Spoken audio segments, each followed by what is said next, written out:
Мемлекет басшысы ұлттық құрылтайда сапалы білім беру мен ұрпақ тәрбиесіне ерекше мән берді. Әйел құқығын қорғау, отбасы саулығын нығайту, лудоманияның алдын алу мәселелеріне айрықша көңіл бөліну керектігі айтылды.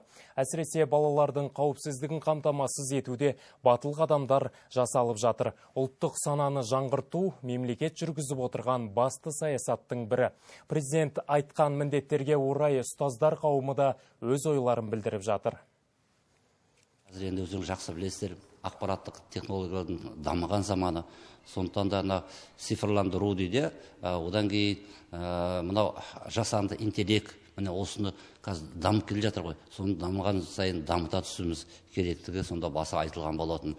Міне осындай үлкен келелі мәселелер қабылданды. Жаңағы вице-президент сайлау ұсынылды. Оның барлығы елдің, халықтың игілігі үшін, жастарымыздың болашағы үшін жасалып жатқан батыл қадамдар деп білемін.